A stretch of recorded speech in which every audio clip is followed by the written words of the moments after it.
When a beautiful, aspiring writer strides into the East Village bookstore where Joe Goldberg works, he does what anyone would do. He Googles the name on her credit card. This is the podcast that gets lit, episode 7. Let's get lit.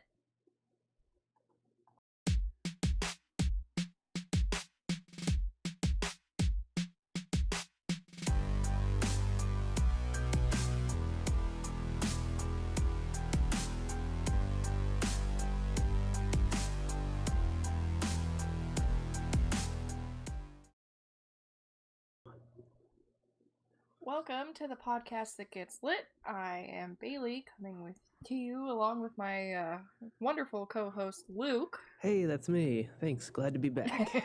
Glad to be back. And today we are discussing the book You by Carolyn Kepnes. It was initially published on September 25th, 2014.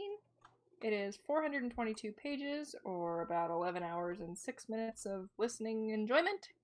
And our back cover synopsis: when a beautiful, aspiring writer strides into the East Village bookstore where Joe Goldberg works, he does what anyone would do.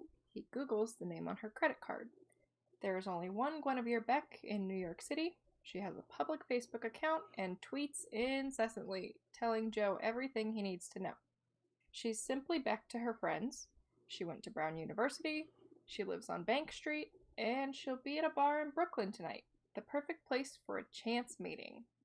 As Joe invisibly and obsessively takes control of Beck's life, he orchestrates a series of events to ensure Beck finds herself in his waiting arms.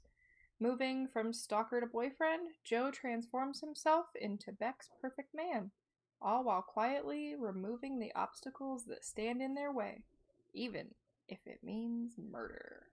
Moida! Oh no! Ooh! I love how it's how very appropriate for Halloween. the synopsis on this is one of my favorites because it's just like so on Joe's side, and I'm sure we'll get to this, but it's just like she has a public Facebook account and tweets incessantly, which tells and Joe how everything. Could you not take advantage of all this information that's just thrust in your face? It's not my fault. She just put it out there for me. Oh, it's great, which is probably the main theme of the book. We'll definitely open that up, but I think it's just hilarious that even the back cover just nails into that so succinctly. It's great. Yeah, but before we get into that, what are you drinking tonight, Luke? I am drinking beers. I have... He comes prepared with two. Well, yeah. Is one for me? Well, if you were here, you'd definitely have two yourself. I'll tell you that much. So this is my homebrew this month. That is my pumpkin stout. So stout made with barbecued smoked pumpkins. And half of the batch I split and made it a milk stout as well. So one is milk stout, one is standard, pretty straightforward pumpkin stout. And you could have two if you were here. That's no problem at all. You're really diving into that basic bitch pumpkin stereotype. But I'm not. That's a different podcast to discuss the beers that I'm doing. I would love to talk more about that, but these are not basic bitch pumpkin. They are actual pumpkin. Yeah, that's very true. Most pumpkin beers, they don't taste like pumpkin. They taste just like pumpkin spice latte. Spices. Yeah, it's a pumpkin pie, which I love pumpkin pie, but like let's let the pumpkin do the talking every once in a while. But let me just eat it in pie form, not in liquid. Right. What are you drinking? I am being extremely basic with a seltzer. I have a Bud Light Black Cherry Seltzer. I thought about chilling some pumpkin beers that I got from Elysian Brewery, but didn't have time. So I'll say I'm not much for seltzers. Just not my style in general. But I was given a couple of those the other day for free. And that's the only way you'll drink Bud Light. Is that's the only way. Right? Yeah, absolutely. And it's the last thing in there. But it's not as bad as I thought it would have been. And I've had some other alcoholic seltzers that were much worse. I'll say that much about it. So, yeah, reasonable. It's pretty decent. They have the good flavor, and they're not overly sweet, I would say. So, I'm a fan. Welcome everyone in the chat. Thank you guys for being here. There was a really good question about when do you announce the books you're going to review? And I'm actually going to drop the link in the chat right now because we have all of the books for this year, 2020, picked out. We're a couple behind, so we're going to try to catch up before the end of the year, but we'll see what we can do. But that's our full list in there. It's also in the description of this video below, so check those out. And at the end of every episode, we give a little quick teaser spoiler about the next book that we're doing. So you can always know what's coming up and try to, if you haven't read the book, you have some time to get ahead of that and join in the chat with us. So yeah, and we were actually just discussing making our plans for next year's books. So yeah. as soon as we have that ready for what we've decided, we will let you know so you can read ahead and be more prepared than we are. And it's really funny. Almost every single book, just about every single book that we've done in this year has been book one in a series. And I think that continues. Again, maybe one isn't. I think just one of them isn't. But we could easily just stack on, but we'll probably branch out. We'll see. We're just started talking about that. Yeah. We'll do some standalones just so we don't feel like we're typecasting ourselves into a hole. Right. You know, it's funny you mentioned that because actually, when we created our list, I had no clue that You was a series. So there's You, and then there's a sequel, Hidden Bodies, and then there's a third book coming out early next year called You Love Me. And I actually just got approved for an early review copy, so I need to read book 2 so I can go ahead and read book 3 before it comes out. There you go. There you go. Good problem to have, right? Yeah, it happens frequently. So let's dive on in. What are your first thoughts about You? Oh man, I've got a lot of thoughts about You, and I've got a lot of thoughts about the book here in general. But it's gonna be hard to turn those jokes off. But yeah, obviously the main thread of this story is our main character Joe, and just to put it out there, to preface all of this, he is an incessant stalker, obsessive, elitist fighting, know-it-all, and he knows better than everybody, but he's still self-deprecating in certain ways to make him seem empathetic. And the way it's all written, it makes you almost question sometimes, well, yeah, I mean, Joe's our hero, right? It's kind of, being in the head of the villain a bit, but seeing how they justify everything the entire way, right? So that's just kind of the overall theme, I guess. And my notes really just kind of stack more mental notes for me, just keeping track of some of the scenes, because it's not that long of a book. Like we said, it was 11 hours to listen to it. You can get it done in a day pretty easily if you go fast, which we do, but a day or 2 or 3 shouldn't be too difficult to accomplish in audiobooking. And I feel like it just there's a ton of different scenes, right? And it's hard to keep track of them sometimes. I've gone through it a handful of times now, but on the first time through, I was like, man, there's so many individual episodes, which, hey, guess what? It probably made a decent TV show, which happened, right? So it just seems like it's set up to be conducive to being broken up to be a show. That's what I'll say about that. But yeah, I don't have any specific jump off points other than that. So what are your thoughts here? I mean, Joe, if from an outside perspective, which granted we really can't get because it's a first person perspective from Joe, but I don't know, he just seems like he should be such a charming guy. He knows everything to do just to be the best guy he can be for Beck. Specifically, which in theory would be great. But knowing the backstory behind how he gets all of this, he steals Beck's phone. She doesn't have any passwords on her phone, so he's able to log into her email, which is conveniently her primary form of communication, so he can see everything that she does. Mm-hmm. I don't, but just, I don't know. It really makes you think about how vulnerable you can be online without even knowing it. I think is my main takeaway from just what Jo was able to get, not only from Beck but her friends and acquaintances, like pretty much anything that Jo wants to find out, he can and he will. Yeah, even if it means he's going to break into her apartment to find out more about her and get more access to her, and just knowing that he can. And the thing that's kind of funny is she lives a very transparent life in general, right? So she lives in this big fancy area, right, with this huge windows up to her apartment, and she never closes the drapes or curtains. So she's very transparent to the world, which is almost even more inviting into the way Jo perceives this of, well, she's asking me to look at her masturbate in the living room of her apartment when she's got her windows open. I mean, that's not my fault. I'm just here to protect her from some of the creeps that might try to break in and get to her.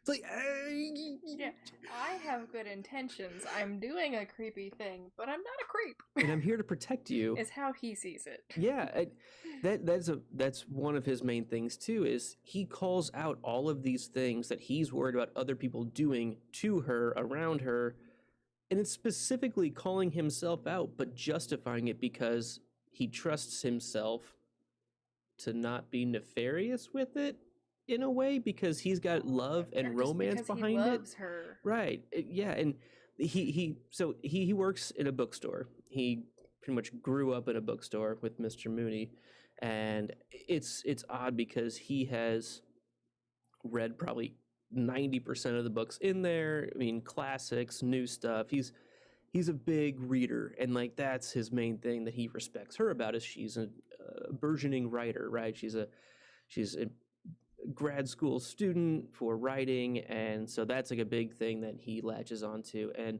he knows that they can connect about books that in ways that the Dan Brown readers that he makes fun of day one just will never be able to understand the way that he and her could connect. Yeah, that he and Beck, as Paula Fox fans, right, they're on a higher intellectual level sure. than the rest of everybody else.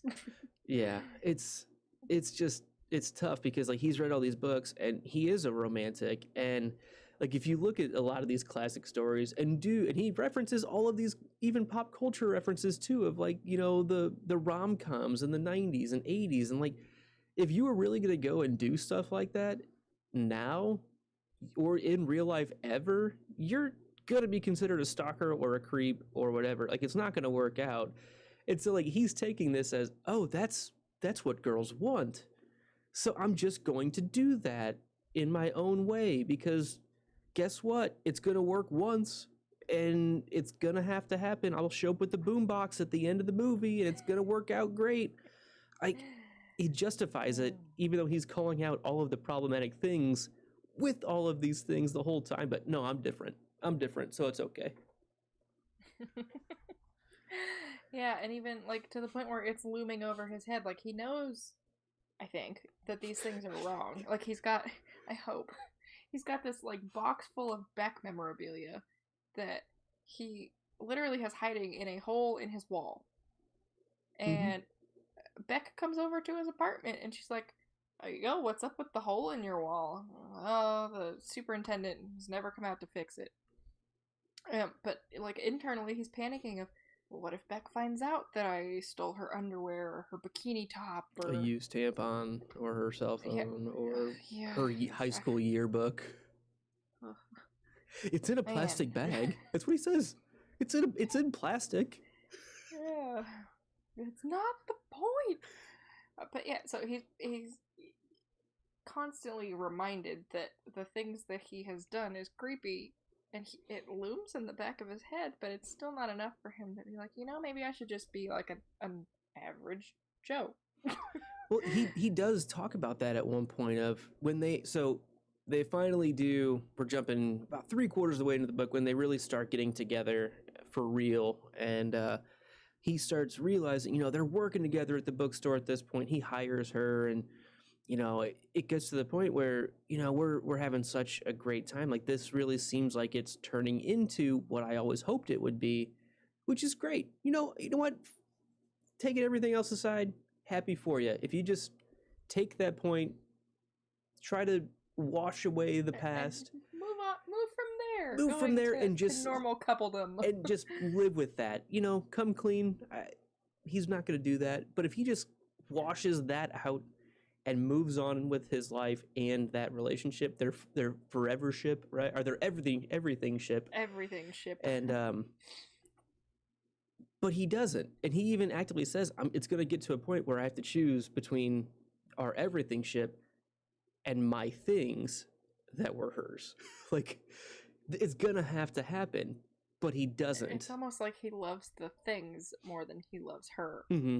I think that's part of the obsession side of it, right? Mm-hmm. It's he cannot let that go because that's a permanent thing that he can have, and she is transient and always changing. So it's like trophies, I guess.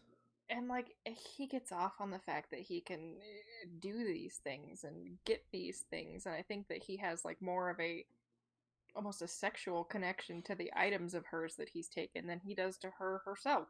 Yeah, I think that's true. I definitely think that's true. There's an iconography going on here that these are totems that are emblematic of the true essence of Beck at certain times in their relationship, at certain times in her life, even if he wasn't involved. High school yearbook, they didn't meet until she was 24.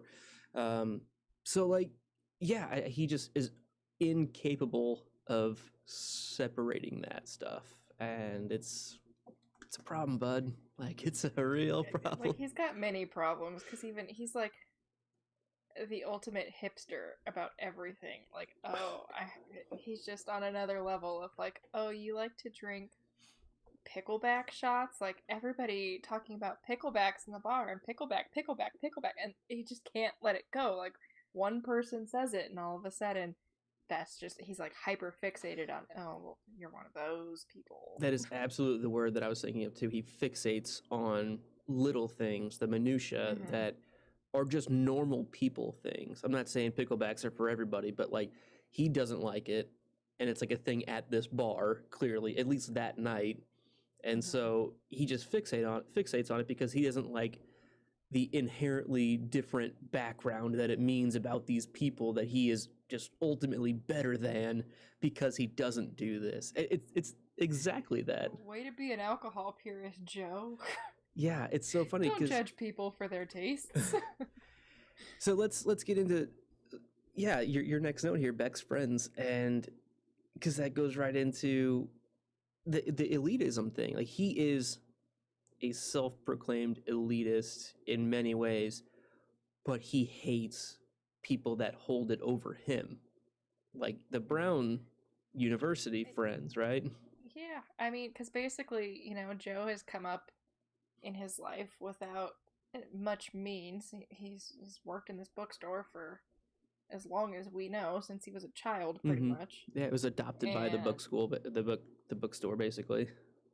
Yeah, and so we hear of his guardian, Mr. Mooney, who we only ever hear of, we never actually see, which is a different point we'll get to further down the line. We see him one point very briefly. Very briefly.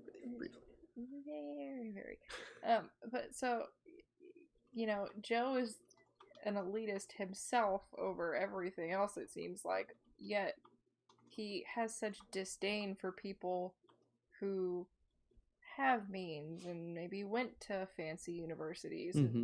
It's almost like they're making him really see himself and how he's not better than everyone else, and so it makes him feel inferior. Which he is not good at handling. He's really not good at that. No, it's Joe's way or the highway about everything. Yeah, and I feel like we're painting a picture of Joe, right? And it's so funny because like we're definitely fixating on the negative stuff, right? Which there's a lot for sure. But like, his persona, his outward image to most people, a couple people see real Joe, but most people see an intelligent, kind of self-made man who isn't embarrassed about his lack of means. Like he puts on such a face of nonchalance and just cool cat that you're not going to sway me or impress me, but he's not outwardly a dick to many people. There's like a specific person or two, but Yeah, like he's very, very charming to everyone very at first. And charming. even, just because I didn't come from money or I don't have an education, like that doesn't mean that I can't be on that level with you. And it's only when people still continue to look down on him or maybe call him out that, you're not as charming as you seem you are, Mm-hmm. then he starts to be an asshole to them. Oh, sure. Like Beck's friend Peach. Yeah, Peach. Yeah, she's a real treat. She's a real peach. And Peach is almost kind of in a way like the female version of a Joe. In a way, but with really high means, right? And she is independently successful with the means, right? She puts it to use in her own way and is successful in the job that she's doing, but she definitely holds that over. It's almost like they like sees like, and they butt heads instantly. And we don't know this to begin with, but they're both fighting for the same goal, which is Beck's love and affection. Yeah, absolutely. Which was I thought was a pretty big surprise. I didn't think in that terms. So basically, Peach is a closeted lesbian that's going after Beck and has been for a long time, and Beck subconsciously knows it but doesn't choose to do anything about it because Beck is a bit of a user and an attention whore, and she doesn't want to turn off this really great friend because she just constantly pours all of this attention into Beck's neediness. And I'm not saying Beck's a bad person, but she is very, very needy and attention seeking by nature. That's just who she is. And so a friend like Peach, who is secretly in love with her, even if she knows about it, she's going to keep that around because that's an instant valve she can open for whatever affection she's looking for. Yeah, please love me and pay attention to me. And I know you have these secret feelings about me, Peach, but we're just gonna pretend like those aren't there. Right. Until we can't. Right. And Beck's two other friends, what are their names?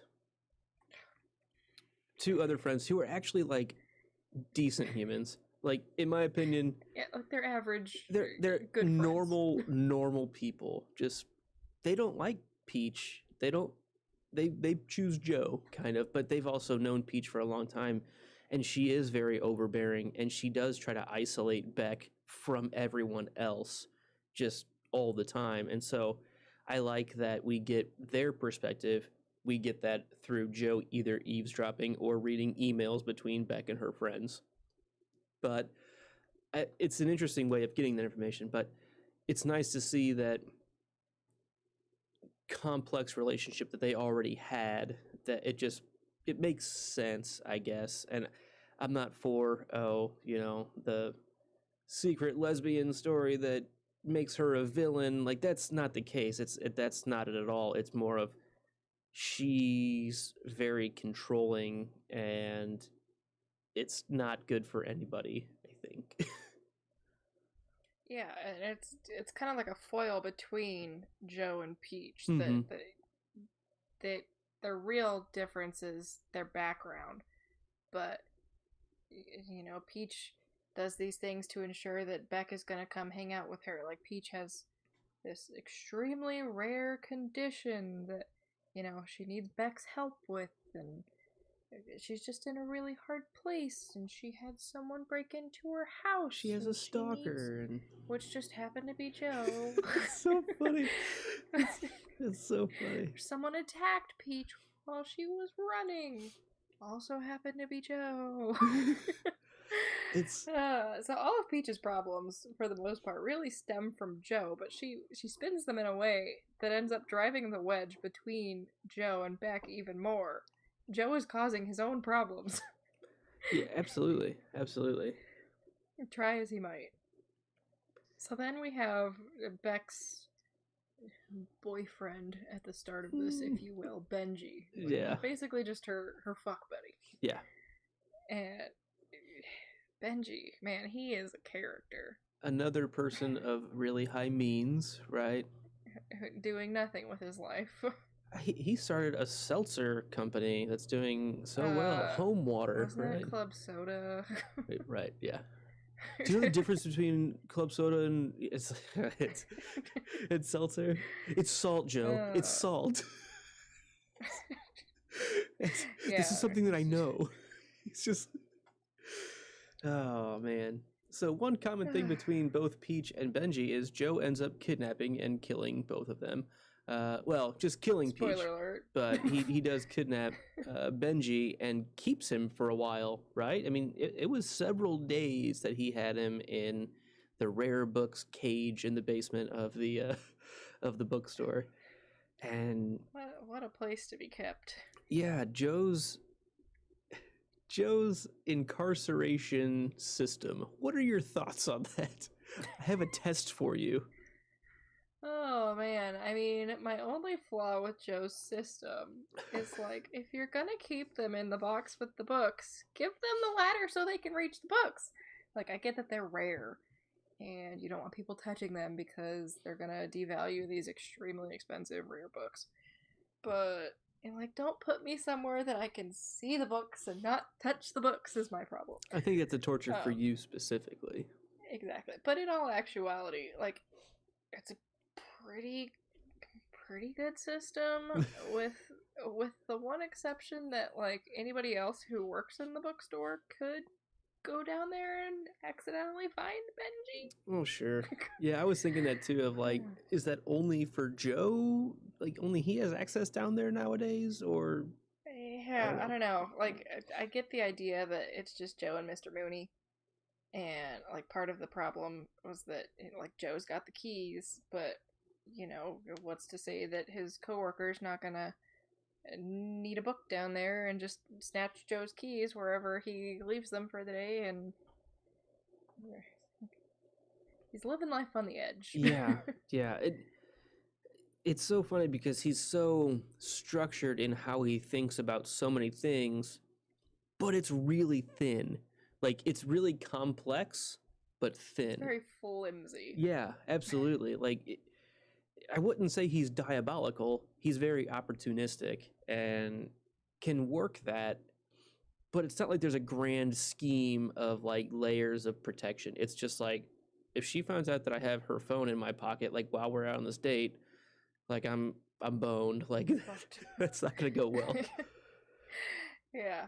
But, like, this book cage is conveniently set up to be a prison. Pretty basically. Much. Like, it's got one of those pass-through boxes, like when you go to the bank and you have to, you know, give them all of your coin or whatever so that they can deposit it when they've got these large glass windows. Like, it's got one of those, so Joe can just, like, put in some food for Benji and a drink for Benji, and then once Joe closes the door on his side, then Benji can open the door on his side. Like, it was oddly well thought out. So I have a question, and let me know if you don't read it this way. I thought there was a passage in there that really made it sound like once the cage was in place, that Mr. Mooney kept Joe in there for a while too, that was done to him, right? Yes. That he was held prisoner there, and I think probably forced to read the books to an extent that kind of starts the book side obsession. Like, if you're going to work here, you're going to know these. I don't think it was as nefarious as this, but at the same time, it probably was this. I mean, to an extent. And I want to say, and maybe this is show, maybe this is book, I honestly can't remember, but, like, there's something that Joe does wrong, and this is his punishment, is, like, he has to, like, he either damages a rare book, or he touches something he shouldn't have, maybe. There was a red-headed woman that came in and stole a book at one point when he was young. I think that may have been what caused it, potentially. Yeah, there was a reason why. It wasn't just Mooney trying to teach him about the books and to be, you know, the greatest bookseller that ever was. Because I think that was right around 9/11, and he was like, I remember people walking the And he streets, and was I trapped kept in the cage for 9/11, right, and he came out like 4 days and he afterwards and was had no walking clue what had even around. happened. Right, but he realized all these people were walking around, and he was trying to find her. He's like, I'm pretty sure I'd recognize her with all these people walking around. Maybe I'll see her. And that was also the time where Mr. Mooney convinced Joe's dad, who was a kind of absent father, that Joe was dead and never came back. So that's why Joe basically ends up living and working at the store all full time. Yeah. But yeah, Probably for free. So yeah, I mean, let's go ahead and say that was a pretty big aspect on what I'm going to say what broke Joe for human normal side of things. One of a few, Absolutely. but that's a pretty big one that really is understated because Joe doesn't realize his own faults, right? Yeah, I mean, and on that note of Mr. Mooney and kind of torturing Joe, and maybe it wasn't the only time that something like that happened. Mm-hmm. I'm sure it wasn't, but so much so it became normal. I get the feeling that Joe has killed or will kill Mr. Mooney because I don't think we ever actually see him. We do at one point, and he tells Joe to keep the car when he borrowed the car to drive the Buick to drive it up. But do we even know that that's true? Because this is all from Joe's perspective. Well, is any of it true, babe? I mean, come on. In the back of Joe's mind, Mooney might still be alive, but how else can he just easily access the store and we never really see him. Yeah, maybe Mooney was Joe's first murder.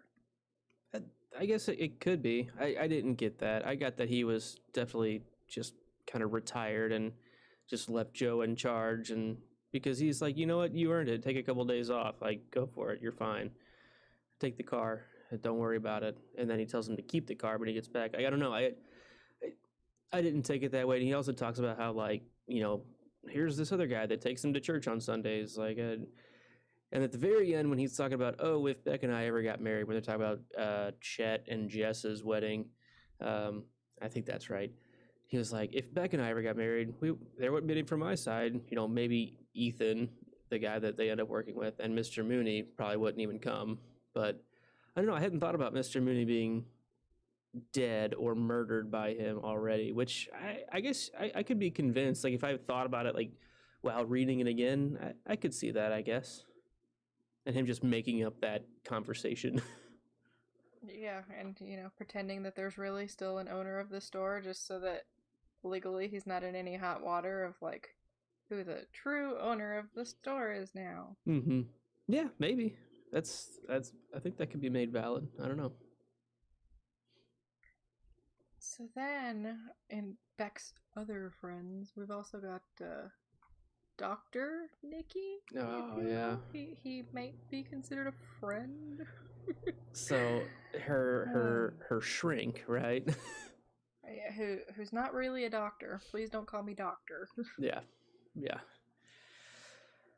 That's an interesting part of the story too. That's so obviously Joe has access to all of Beck's information and emails and calendar and appointments and everything, and she sees this appointment regularly with Dr. Nicky on like every other Tuesday or something. And so eventually, after they do get together, Joe and Beck, Joe decides that he needs to go and meet this Dr. Nicky, and he figures out who the shrink is and ends up going in under a pseudonym and becoming a patient, and in my opinion, actually starting to learn some beneficial things, like actually start to heal a bit, but he's still manipulating things the whole time.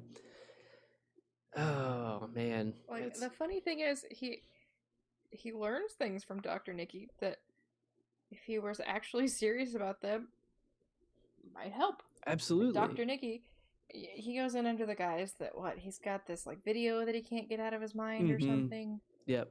And so he's got OCD and he can't stop watching this video. yeah, this video of Beck's life. Pretty much, yeah. And so Dr. Nikki tells him like you need to, get a cat to get the mouse The of this mouse out of video your out of house. your head. You need to get the mouse out of your house, and you need to go find a cat. And so Joe decides that, well, if Beck is his mouse, that he needs another woman to be his cat. Karen Minty. And lo and behold, Karen Minty comes along. Who was really good for him. Like, And Karen Minty is like anti-Beck. She is everything that Beck is not. she's like hyper domestic, loyal, interested Loud and in Joe. outspoken. Yeah, like they have great fun. Not very ladylike. Right, yeah. Not prim and proper necessarily. And Beck's edgy, but still in a proper kind of way, if that makes sense. Yes. And Karen is just not any of that. And Joe and Karen, like, they get along really well, and Joe kind of throws his whole self into being with Karen and doesn't do any creepy things with Karen. No, it's just a healthy relationship. Like, it really seemed like quite a decent relationship. Yeah. And then somewhere along the line, Joe decides that Karen Minty is now the mouse. Or something. He needs to get the cat out of his house. Yeah, I think he just realizes, okay, Beck's back in. Like, I've done my job. Beck wants me. And Beck's back. Because they kind of break up for a little while or whatever. And then she comes back and needs Joe again. And so he's like, okay, Karen's. And he breaks it off pretty roughly. I mean, it's... Yeah. Poor Karen. She's so sweet. Just a casualty of Beck's. Yeah, and I think that's a realistic thing too. On kind of that, I don't know, like not a side, like a one of those short relationships people have, right? Like, oh, let's see where this goes. One person's in, one person's not. The rebound.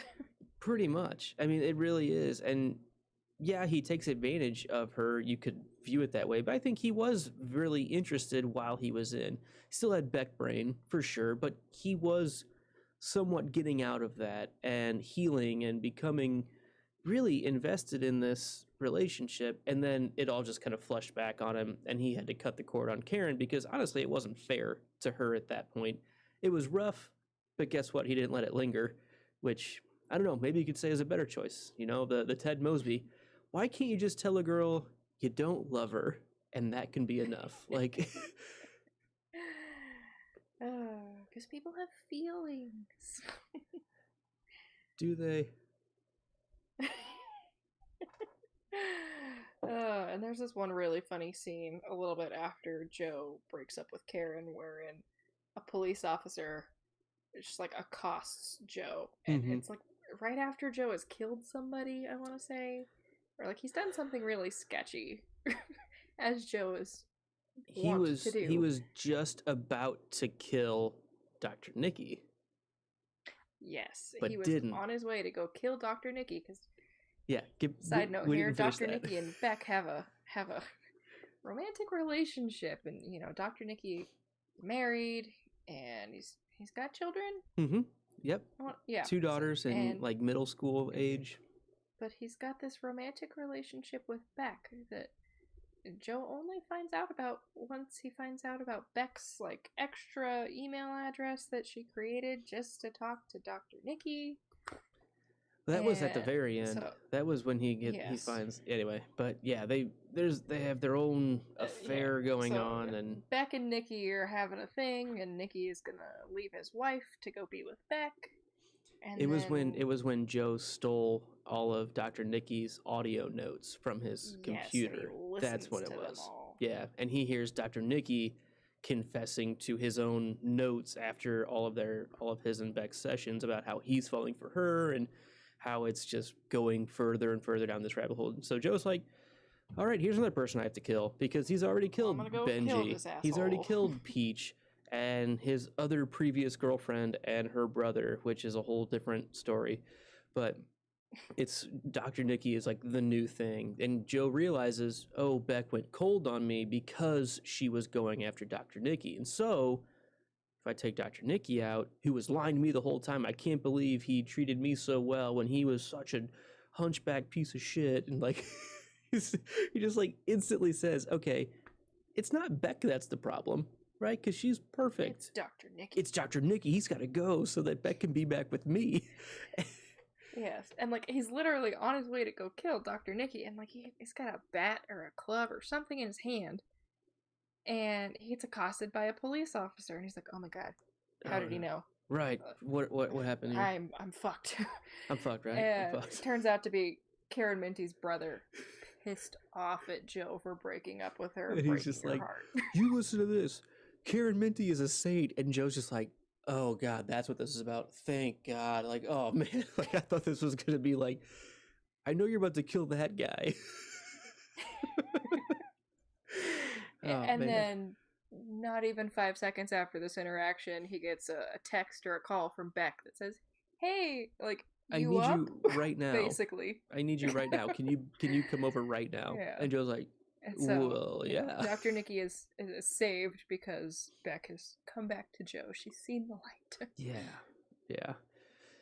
I did briefly mention that Joe freed Beck from Benji and Peach, aka killed them, and almost killed Dr. Nikki, right? It was so funny, like when Joe was in the sessions with Nikki, it's almost like Joe starts falling for Nikki too, right? He falls under the exact same kind of help love that he needed with Nikki. Oh, yeah. He's like, he just respects him so much. He starts going to classes.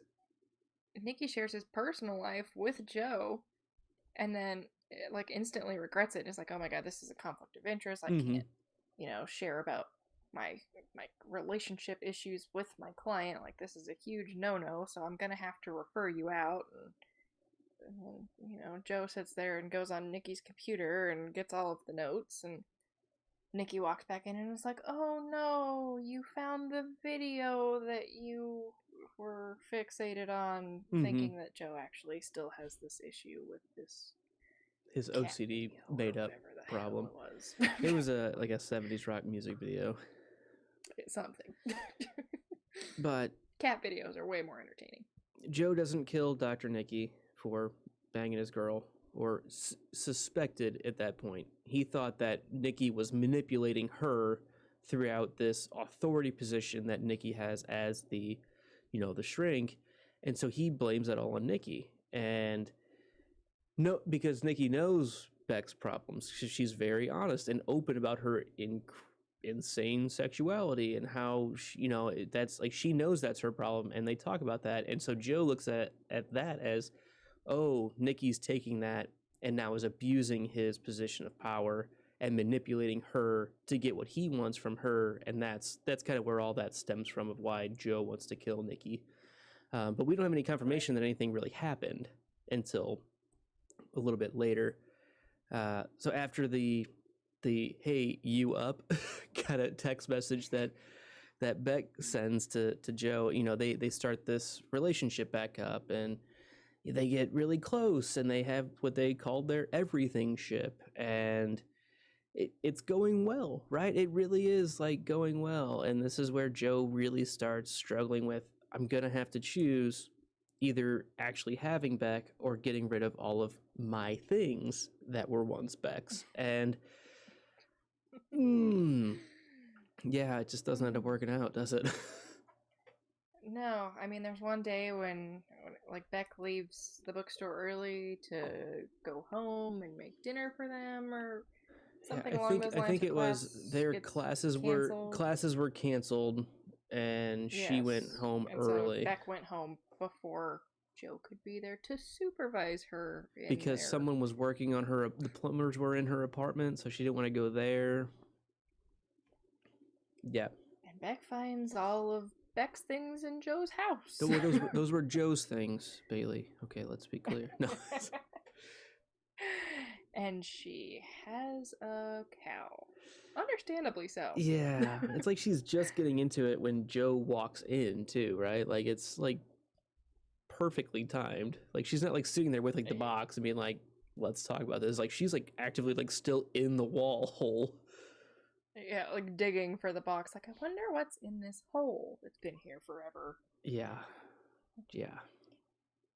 And things don't go very well for Beck and Joe once this happens.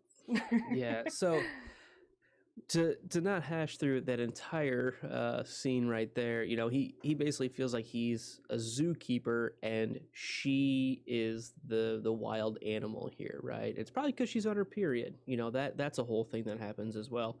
And it's Man. just Joe, but it's just like no matter what is going on, he will actively justify that it's the other person's fault, right? And he goes, "You didn't have to go into my wall. That's an invasion of my privacy. If you weren't being the way you are right now, I'd be upset at you for invading my privacy." It's like, this is my high school yearbook. Like, you don't know these You're people. not seeing the problem, Joe. You took my stuff first. Right. And she like calls him, creep and murderer and kidnapper, and like he's like, "No, that's on you. Like, you made me do those things." And he's like, Yeah, she's like, you have Benji's watch, and like, I don't even want to know where you got this hat. "Yeah, this Fugawi hat." Like, all of these things, like, do I even want to know? No. Oh man, you don't want to know. no, you don't. And so it comes to the point where she is small. She is a small set girl, right? And he is consistently described as being athletic, at least much larger than her. There's a definite physical power difference here. And he's like, she's not going to run because she knows there's no chance. And she goes, "I'll scream." And he's like, "No, you won't." She goes, "Why? I'll kill you." He's like, "I don't mean it," to himself, to us as the narrator, but he's like, "But that broke her." But she doesn't know that. Right. And so where does she get to go after this? Beck finds her way into the book box. After he slams her head into the wall to knock her out. Sorry. Wham! Man, so messed up. And of course, it's all Beck's fault. Like, if she hadn't dug in the wall, things would be fine. And that's on you. He says that like multiple times. Ah, man. Yeah, no, it's all Beck's fault. Yeah. So he imprisons her in the bookstore, the rare books cage, and yeah, they kind of have this weird like they have the first interaction. He goes back to her apartment, finds this other laptop that Dr. Nikki got for her because she's somehow suspecting that Joe's been reading her emails, and so she starts this new email address under a new laptop called Beckalicious 19 something, some numbers, I don't know, or 1072, whatever it is. But so Joe finds that and he's like, "I hate this." The Air Mac, or the Mac Pro asshole is what he calls it. It's just the elite laptop that of course he couldn't possibly like because he is who he is. He offered to buy her one. He was going to buy her one, and she said she didn't want one. But anyway, probably because she already had one. At that point, she definitely did. She definitely did. And so Joe reads those emails that he didn't know about and comes back and gives Beck her exam about, are you in love with Dr. Nikki? Are you having an affair with Dr. Nikki? And she denies it. And then finally she breaks and it's like, yeah, of course. I know you're lying. Yeah, like, okay. And then he pulls out the Mac Pro asshole and she's like, oh shit. Like, okay, I'm sorry. Like, okay, I'll come clean now. Right. She comes clean multiple times. Like, but she ends up realizing like the writing on the wall, like she's gonna have to play Joe to have a chance, right? And so she plays into this fantasy of his, is how I read it, and kind of goes along with things. And the second exam is they're both gonna read the Da Vinci Code because it's the only book that he knows that they definitely both have neither of them have read. And so they read it. It's so cutesy. Like, oh, we're reading it together. Hey, what page are you? What page are you on? Okay, slow down. I gotta catch up. And so she's playing him, and then they finally have sex again, and because he's giving her a treat for good behavior kind of thing, and it just works out or whatever, and then she tries to run for it again. Well, And go ahead. she's asleep, isn't she? No, okay. He So wakes up after things work they out. Yes, he wakes up after they have sex, and she's made it out of the cage, right, because right? he left the door open.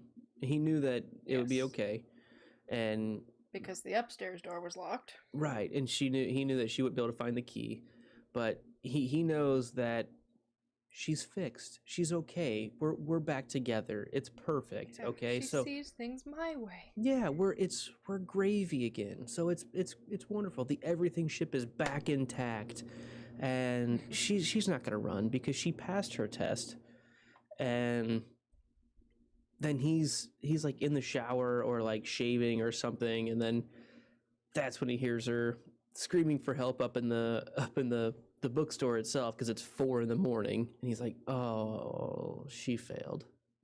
Oh.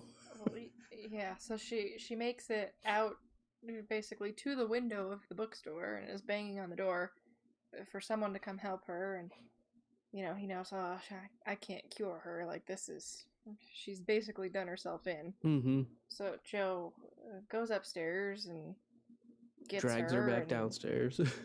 drags her back downstairs and kind of tries to put her in her place. And Has a bit of like a Lenny moment from Of Mice and Men. Like, oh, I squeezed too hard and she's not moving. Yeah. And so he's crying, and Beck, please come back to life. Like, you can't possibly be dead. And well, he tries to kiss her and hopes that that'll bring her back to life, I guess. And she's just sitting there listless and lifeless. And then he sees her copy of the Dan Brown book and realizes that there's like huge chunks that she's not even read, because you could tell when the spine gets cracked that, okay, those pages have been read. He realizes, being around books so often, that Beck wasn't reading alongside him this entire time. She was just faking it and pretending like she was just a few pages behind him.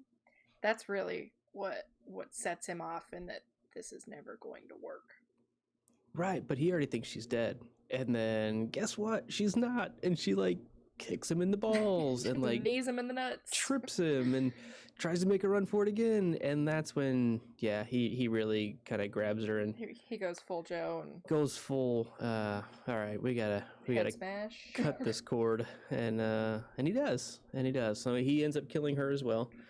And then there's a real nice romantic, drives her body up to northern New York and a beautiful area, and buries her in the woods while another wedding going on, and Joe ends up creeping on the wedding and listening in on this wedding, and he even like Googles the couple's registry and becomes like obsessed with them in the future. Yeah.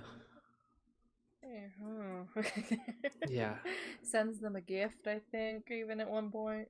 Yeah, it's weird. It's pretty much the whole thing.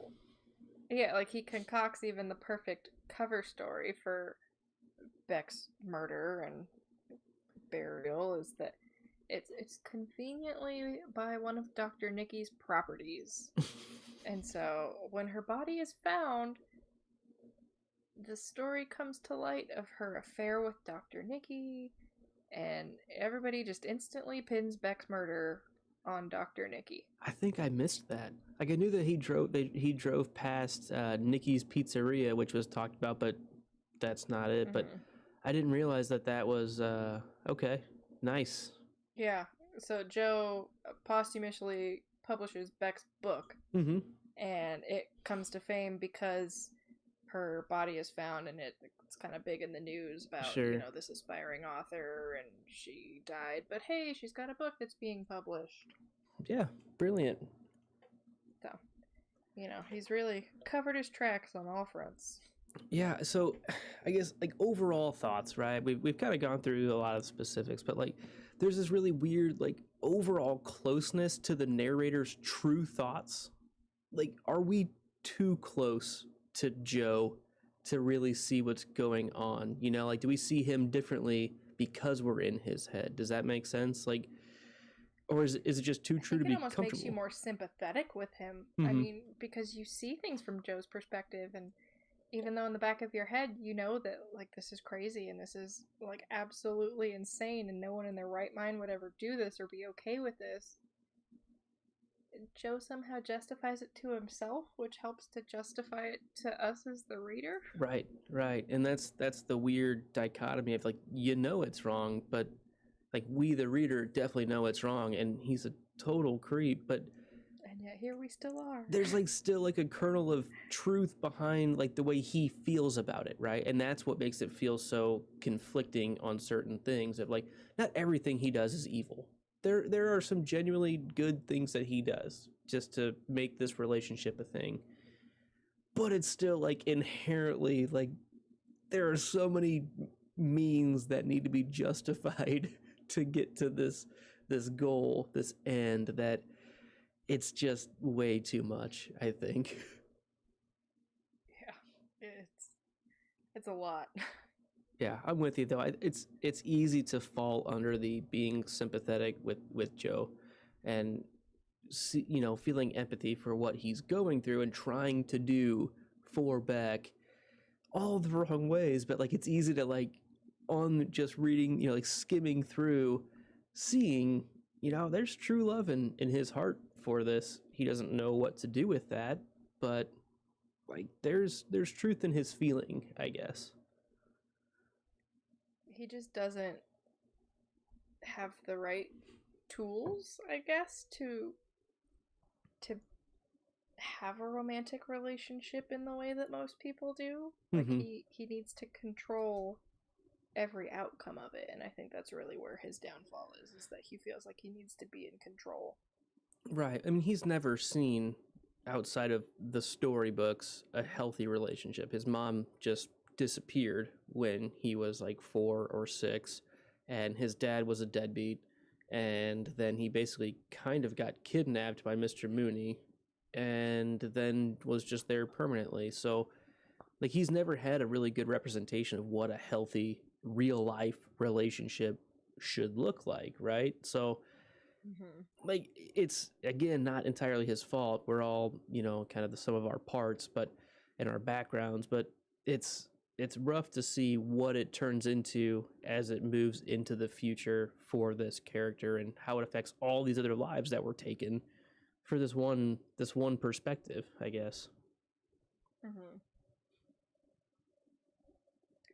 So, overall, your one thing you absolutely loved about this book.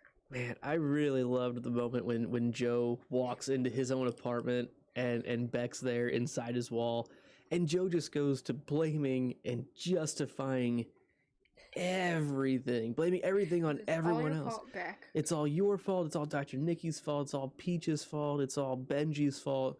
And, you know, and I'm going to justify everything that I've done. Don't look at me, the person who has your cell phone, the person who's been reading your emails and broke into your apartment, went on secretly a family vacation that you went on with your family that you didn't tell me about, that you had a dad. That's your fault. I was trying to protect you. Don't, no, but you're a slob. Your apartment's a mess. Like, no, like, don't turn this on me. Have you seen that you left the refrigerator open twice and we had to buy all new groceries? Like, are you kidding me? You're putting this on me? Look at yourself. Like, what? Yeah, you're a mess, Beck. It just makes sure that he spends everything from the center of the fucking universe, which is Joe. This is not my fault. Yeah, it's the lengths he goes to justify what he's done and the blame he puts on others. I just love it. Not that I condone it. I just appreciate the way it's done. It's very comical. Yes. Yeah. I would say, like, my biggest love for this book is just like the overall creep factor. Just the cringe, the And- the constant Yes. cringe. And then, like, personally, you know, it really made me think about like social media and what people share online, and how, you know, we think that we're just doing what people do these days, but there's so much stuff that need not be shared. And I'm not saying that we're all back and sharing where we're gonna be and what we're doing at every second of every day, but like it really made me more cognizant of what I'm sharing at any given point.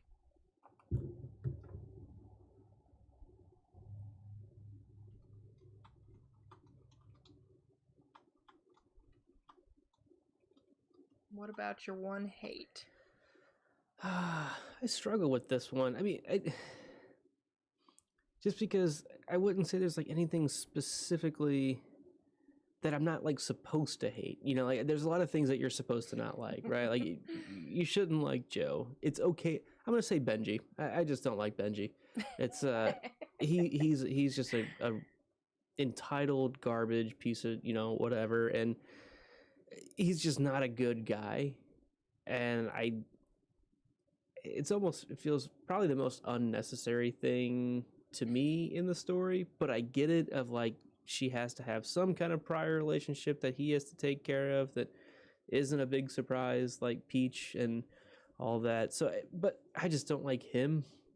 He's pretty shallow and vapid and stupid club soda, and it's just you can have Becca. I don't care. Like right. She's yours. Right. She stalked me, and I don't know. Like you're not supposed to like him, so that's why I feel weird saying that because I feel like I fell for it. But yeah, I'd say that's my least favorite thing in the book is just him as the character that he is. I feel like he could have been more compelling. I think for me to buy it more that it was a thing and not just Beck is just after him because he has a lot of money and she likes that. Like that feels really thin to me. Like if he actually had some redeeming qualities, I think it could have been more compelling as to why it was such a hang up on him that Beck that Joe had to fix. Yeah, well, and especially because like he's really not Beck's normal type. Like she wants someone who's fully devoted to her and makes it all about Beck all the time, and that is not Benji by any means. Like he ignores her, and then he'll come back all of a sudden, and he just wants to bang her and then leave. So that whole relationship really just didn't make any sense. Yeah, it's whatever. Do you know how old Joe was in the book? Like, if you had to guess. I know Beck was 24. I'm guessing Joe was like I would say 30 similar age. or a little, yeah, up to 30 at max, I'd say. Yeah. All right, what was your one hate? It's so funny that you said Benji because like I couldn't think of any specific like one thing or scene, but like overall I just really hated Peach because she was so much of a bitch to Joe, and like I shouldn't hate her for hating Joe because Joe's terrible, but it's just Peach was so fake. I guess is my issue with Peach. Yeah. And her probably made up disease that she needed help, and just like be a genuine human. That's all there is. Yeah, for sure. Well, thank you guys so much for joining us here on this episode of the podcast that gets lit. We truly appreciate you being here. I hope you check us out on social medias at, well, this isn't a good one to like promote social medias on, but hey, we're not going to stalk you. We don't overshare, we promise. That's definitely true. When's the last post? 2 months ago? I don't know. But you can follow us personally or professionally, honestly. at Gets Lit Podcast on Twitter and Instagram. We'd appreciate a share of our link there as well.